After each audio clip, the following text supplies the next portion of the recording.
Eu li esse aqui, que foi presente da Salete, junto com a Besta Humana. Ela me mandou esse gótico, Casarão da Praia, da Cynthia Alcott, dessa série antiga da Edições de Ouro, né? O romance Rebeca, que tinha vários títulos do que eu chamo de gótico moderno, né? Ou suspense romântico. É gostosinho, embora não traga nenhuma novidade. Ele tem todas aquelas características que a gente já tem falado do gótico moderno ou suspense romântico. Não compromete, né? Não é assim irritante de ler. O que eu só achei assim um pouco curioso é que eu acho que havia algum tipo de censura na época que esse livro, né, foi traduzido, porque há várias menções aqui na tradução de uso de produtos químicos, né, efeito dos produtos químicos, e você percebe perfeitamente pelo contexto que se trata de drogas. Mas parece que a palavra drogas não pode aparecer no texto, como se houvesse algum tipo de censura na época que saiu o livro, né, que foi traduzido. Essa tradução saiu no Brasil, de O Casarão da Praia. Mas é gostosinho. Depois eu li esse aqui, que foi enviado até como cortesia do grupo editorial Autêntica, saiu pelo selo da Gutenberg, A Garota no Gelo, que é o primeiro romance policial desse autor. Parece que ele escreve outras coisas, mas esse é o primeiro policial dele, desse britânico Robert Brindisa. Esse aqui é o sobrenome dele, que eu não estou falando certo, muito provavelmente. E ele tem um ritmo bom, mas eu, no geral, não gostei do livro porque eu acho que ele é muito parecido com séries policiais americanas. E eu já tenho falado de vez em quando que eu encontro alguns desses, né? Alguns autores contemporâneos que eles estão enveredando pelo romance policial e parece que eles têm uma compreensão de romance policial via séries policiais americanas. Parece que eles não estão lendo os autores policiais, eles estão vendo as séries tipo CSI, Law and Order, Criminal Minds, né? Porque eu senti isso e não é o primeiro romance que eu leio que eu sinto isso, tá? O outro foi até um romance de um autor francês. Eles são sempre com um ritmo bom, porque a história que parece série de televisão, né? Por causa da própria forma da montagem para cinema ou para TV, vai ter ritmo. Mas você sente assim que os personagens são mal delineados, eles são cheios de clichês, a história não apresenta novidades, ela lembra demais, demais um episódio de série americana. Então eu achei A Garota no Gelo bom no ritmo, mas é praticamente a única coisa boa que eu posso dizer sobre o livro, porque eu achei que nem a protagonista, a Erika Foster, ela não tem assim força, né, aquele carisma para você se envolver com ela e torcer e assim se preocupar com as dificuldades que ela está passando, que ela passa por várias dificuldades aqui, mas são todas dificuldades clichê também. Então, realmente eu não demorei a ler, mas foi um livro assim que eu não tenho vontade de ler os próximos. Esse aqui é o primeiro da série, mas eu não tenho vontade nenhuma de ler os próximos. Muito fraco. Depois eu li livro de ensaios que saiu originalmente em 1923, do D.A. Lawrence, Estudos sobre Literatura Clássica Americana, que são vários ensaios desse escritor inglês, o D.A. Lawrence, né, o autor do Amante de Lady Chatterley, que ele publicou em 1923, no início do século XX, a propósito de vários autores americanos. Ele tem dois ensaios aqui sobre o Melville, dois ensaios sobre o Hawthorne, um ensaio sobre Edgar Allan Poe, um ensaio sobre o Whitman,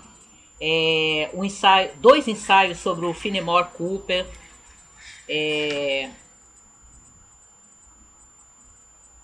um ensaio sobre o Benjamin Franklin, né, o Richard Henry Dunn, inclusive assim, alguns autores que eu não li, né?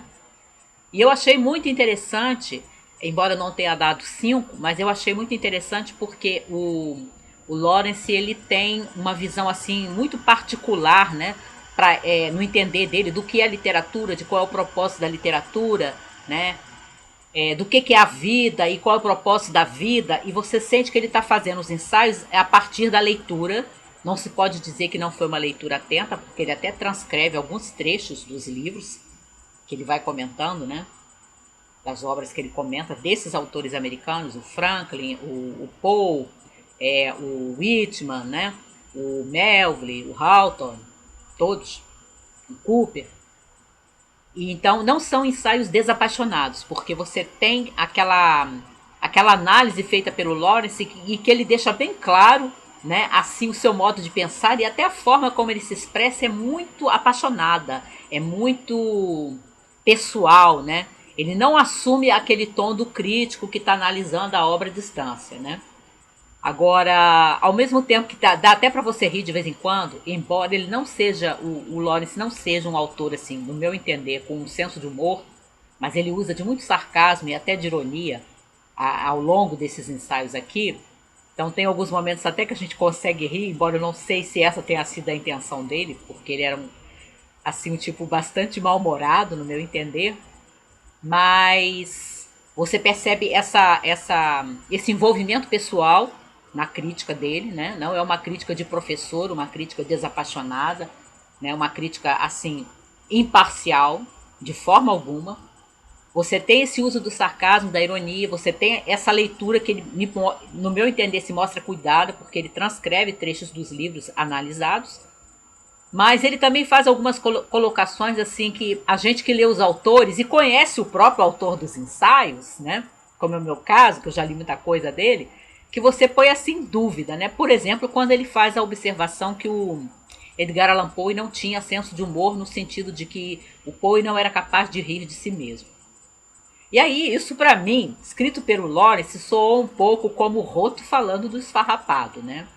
Porque o Lawrence não teria nenhuma moral para dizer uma coisa como essa, de que um determinado escritor, qualquer um, não era capaz de rir de si mesmo, porque eu nunca percebi que o Lawrence fosse capaz de rir dele mesmo. Pelo contrário, sempre achei que essa era uma das suas falhas. Mas tem percepções, tem insights assim muito instigantes, muito interessantes que ele faz a propósito de todos esses autores. Mesmo quando você não concorda com tudo, você percebe que é uma nova forma de olhar. De você olhar para esses clássicos, de você perceber certos personagens, certos simbolismos, né? E aí você pensa assim, puxa, eu tenho que reler fulano, eu tenho que reler esse livro de Cicrano, porque né, ele está dizendo isso e eu não percebi. De repente, eu relendo, eu posso perceber isso, ou até, se eu não percebi antes, ver se ele está vendo demais ou se ele está me acrescentando. Então, é estimulante para você ler os autores. Eu acho que isso é um dos principais propósitos. Né? Essa deve ser uma das principais metas de ensaios de literatura, né? Ensaios de teoria literária, de crítica literária, no meu entender. Você termina de ler com a vontade de conhecer os autores comentados. E isso realmente ele faz. Depois, para finalizar, né, falando só das leituras inéditas, né, não estou falando de releituras, eu li os 2 livros da Nail Marsh que eu ainda não havia lido, que eu mostrei no último vídeo de compras, né, de livros novos, que foram esses que eu comprei pelo estande virtual. Faltavam esses 2. Morte no Teatro Dolphin, que eu até falei que essa capa é horrível, né, mas o livro é muito bom. E li também O Erro Fatal, que eu até falei que essa capa é bonita. E aliás, essa capa tem tudo a ver com a história mesmo. E são ótimos todos dois. Você tem aquela criação da atmosfera, né, nas primeiras páginas, nos primeiros capítulos dos 2 livros. A forma como ela leva, naquele formato do romance policial clássico da escola inglesa, ela leva o leitor nos primeiros capítulos, nas primeiras páginas, a conhecer os personagens, conhecer a atmosfera, perceber, né, alguns pontos de tensão ali que podem ser o que vai levar ao crime que a gente vai ver mais adiante dentro da história, ou até mais de um, tanto num livro quanto no outro. No caso desse aqui, Morte no Teatro Dolphin, você tem outra vez aquela percepção de como a autora gostava do Shakespeare e era apaixonada pelo teatro shakespeariano. Já falei aqui que ela foi atriz, né, que ela foi divulgadora do teatro e tal, foi até agraciada, né, com um título da das autoridades britânicas, né, do governo britânico, por conta disso. Mas aqui, por exemplo, nesse teatro está se ensaiando uma peça baseada num episódio da vida do Shakespeare, né? Então você vê mais uma vez, você vê as citações, né, quanto ao Shakespeare, e citações assim até de figuras da vida do Shakespeare, que eu acho até que faltou um pouquinho de notas de rodapé, porque quem não conhece, por exemplo, a figura da Dark Lady, vai ficar meio perdido aqui. Não vai perceber por que aquela personagem dentro da peça, né? Essa peça que está sendo encenada aqui dentro, tem entre os seus personagens essa figura da Dark Lady. E aí tem a figura do próprio Shakespeare dentro da peça, né? Porque é uma peça baseada no episódio da vida do autor do Romeu e Julieta, né? Então eu acho que faltou um pouquinho de notas de rodapé, porque quem não conhece esses detalhes sobre a vida do Shakespeare, a figura do rival, né? De repente vai ficar meio voando um pouquinho. Ou não digo nem voando, mas assim, não vai perceber a importância. Por que aquela personagem se chama Dark Lady dentro da peça, né? E aí quem conhece vai saber, mas quem não conhece. Mas é muito bom mesmo, muito bom, muito interessante, muito cheio de atmosfera, né? Muito bem terminado. Embora entre esse e esse aqui eu tenha gostado mais do Erro Fatal. O Erro Fatal, inclusive, é parecido com alguns dos melhores livros da Agatha Christie, que aqui a Nail Marsh está usando aquele ambiente de interior da Inglaterra, né? É quase crônica de costumes, como a Agatha Christie fez em alguns livros dela, como por exemplo A Mão Misteriosa, que para mim é um dos melhores da Agatha, né? E a Nail Marsh faz isso aqui. Ela pega uma aldeia do interior da Inglaterra e coloca esses personagens ali. E quais são os seus problemas, quais são as suas rivalidades, onde é que estão os ciúmes, onde é que estão assim os interesses financeiros, né? Os amores, etc. Passado de alguns personagens que só aos poucos você vai descobrindo, né? Ao longo da trama. Você só tem aquela impressão de que existe alguma coisa ali que o personagem está escondendo, mas a gente ainda não sabe o que é. E aqui também ela fez uma coisa que eu acho que em nenhum livro da Nail Marsh eu tinha encontrado ainda. Eu já tinha encontrado em romance da Barbara Pym, até já falei sobre isso. Que é encontrar personagens que eu me identifico com eles. Tem alguma coisa de mim. E aqui em Erro Fatal aconteceu isso. Tem uma personagem que eu acho que tem muita coisa de mim. Não completamente, mas muita coisa é de mim. E aí eu fiquei torcendo que não fosse ela a criminosa, né? Não vou contar, mas eu achei bem capaz de prender, apesar de todo esse ritmo de romance policial da linha inglesa, que é um pouco diferente do britânico, também já falei, do americano, já falei isso, né? O americano ele é muito mais veloz, né? E o inglês, o romance policial britânico, ele tem toda uma preocupação com a atmosfera, com fazer você sentir o lugar, sentir os personagens, ir conhecendo antes de fazer acontecer o crime, né? Mas eu achei que esse tem um ponto bem forte de que você vai chegando assim no final, faltava umas 15, 12 páginas para o fim, eu ainda não tinha a menor ideia de quem era o criminoso. E quando é explicado, ela não tirou um coelho da cartola. Faz perfeitamente sentido.